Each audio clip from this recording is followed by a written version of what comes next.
नमस्कार दोस्तों, मैं हूं सीमा बुरा। दोस्तों, आज हम आपको चेहरे की चमक को बढ़ाने वाले कुछ लाभकारी अभ्यास बताएंगे। दोस्तों, बहुत से लोग ऐसे होते हैं जिन्हें समय से पहले ही चेहरे पर झुर्रियों का पड़ना, आंखों के नीचे काले घेरे होना, कील मुहासे होना, झाइयों का होना, पिगमेंटेशन जैसी अनेक समस्याएं उत्पन्न हो जाती हैं और इसके लिए वह काफ़ी मेडिकल ट्रीटमेंट भी कराते हैं, लेकिन इससे कुछ खास फायदा नहीं होता है।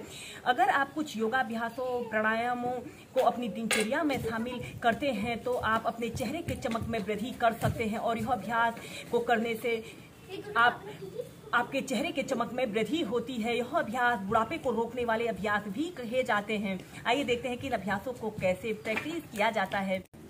दोस्तों, चेहरे की चमक को बरकरार रखने के लिए और झुर्रियां, पिगमेंटेशन, छाइयों को दूर करने के लिए आप सूर्य नमस्कार को कम से कम 5 मिनट अपनी दिनचर्या में शामिल करें। कपालभाति प्राणायाम, अनुलोम विलोम प्राणायाम को भी करें और दिन में कम से कम 4 से 5 लीटर पानी नियमित करें और पौष्टिक तत्वों से भरपूर डाइट लें। दोस्तों, आज हम आपको 3 अभ्यास बताएंगे। अगर आप इन 3 अभ्यासों को कम से कम 10 मिनट भी सुबह के समय और शाम के समय प्रैक्टिस करते हैं तो इन अभ्यासों को करने से आप अपने चेहरे की चमक को बरकरार रख सकते हैं। सबसे पहला अभ्यास हम करेंगे हलासना योग। सबसे पहले हम ऐसे पीठ के बल सीधे लेट जाते हैं, ऐसे पीठ के बल सीधे लेट जाते हैं और श्वास अंदर भरते हुए ऐसे अपने दोनों पैरों को सबसे पहले 90 डिग्री के एंगल में ऐसे उठाते हैं। कुछ देर ऐसे ही होल्ड करके रखें और फिर इसके बाद ऐसे आपने ऐसे हलासना की पोजीशन पर आते हैं। अपने दोनों हाथों को ऐसे पीठ के पीछे से इंटरलॉक कर लेते हैं। आपके दोनों पैर बिल्कुल सीधे पंजे जमीन को स्पर्श कर रहे हों। ऐसे अपने दोनों हाथों को घुटनों के पीछे से भी रख सकते हैं और एक आरामदायक अवधि के लिए कम से कम 2 से 5 मिनट इस हलासना को प्रैक्टिस करें। इस अभ्यास को करने से हमारे शरीर में ब्लड सर्कुलेशन हमारे चेहरे की तरफ हो रहा है। ऐसे अपने दोनों हाथों को ऐसे अपने पीठ के पीछे से इंटरलॉक कर लेते हैं। श्वास लेते रहें और श्वास छोड़ते रहें।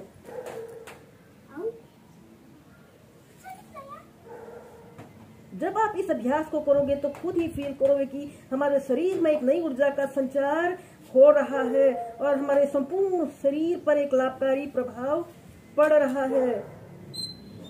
और फिर इसके बाद आपने धीरे धीरे ऐसे सेंटर में आ जाते हैं। ऐसे ही हलासना को आप 4 से 5 बार कीजिए। इसके बाद हम नेक्स्ट अभ्यास करेंगे मत्स्यासना। ऐसे अपने दोनों हाथों को ऐसे अपने हिप्स के नीचे से ऐसे रख लेते हैं और अपने सिर को ऐसे मोड़ लेते हैं। ऐसे आपके पंजे ऐसे आगे की तरफ बिल्कुल तने हुए हों।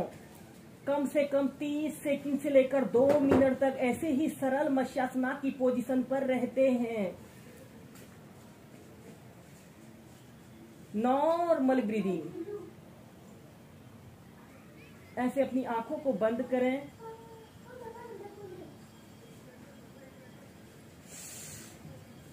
फिर सीधे।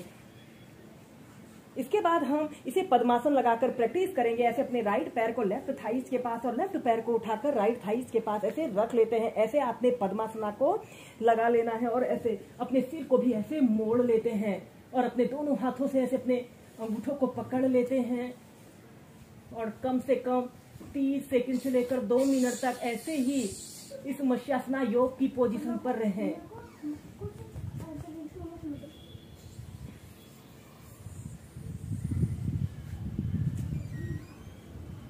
और फिर ऐसे सीधे। ऐसे ही इसे 3 से 4 बार कीजिए। दोस्तों, अब हम करेंगे गर्भासना योग। गर्भासना योग ऐसा अभ्यास जिसे करने से हमारे चेहरे के चमक में वृद्धि होती है। यह अभ्यास को बुढ़ापा रोकने वाला अभ्यास भी कहा जाता है। जब हम इस अभ्यास को करते हैं तो हमारे शरीर में ब्लड सर्कुलेशन हमारे चेहरे की तरफ होता है। जिन लोगों को चेहरे पर असमयी झुर्रियों का पड़ना, पिगमेंटेशन की समस्या होती है, उन लोगों ने इस अभ्यास को 5 से 10 मिनट अपनी दिनचर्या में जरूर शामिल करना चाहिए। इस अभ्यास को हम बहुत ही आसान तरीके से प्रैक्टिस करेंगे।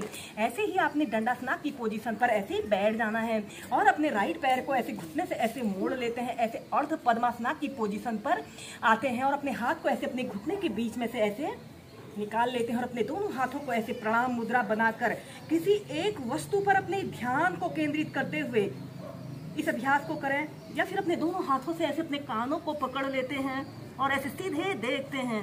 ऐसे अपने पैर को घुटनों से मोड़ लें। 30 सेकंड तक ऐसे ही रुकें।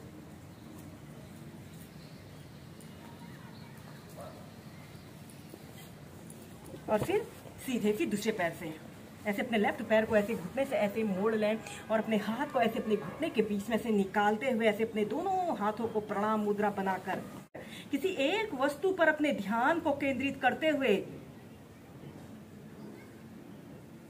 इस अभ्यास को करें।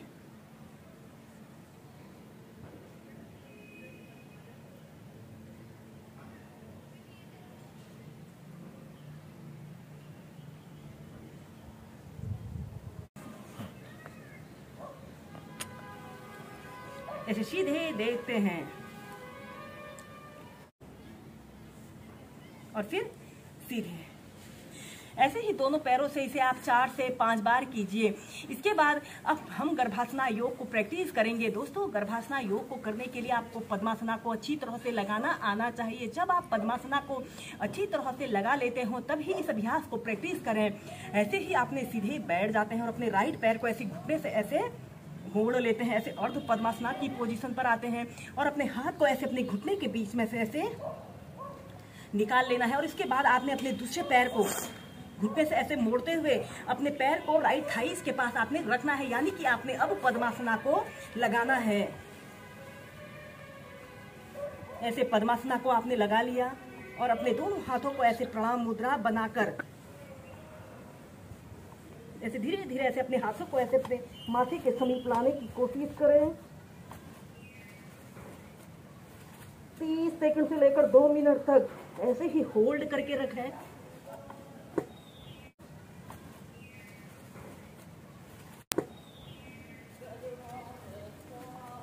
और फिर धीरे धीरे नीचे। ऐसे ही इसे कम से कम 4 से 5 बार कीजिए।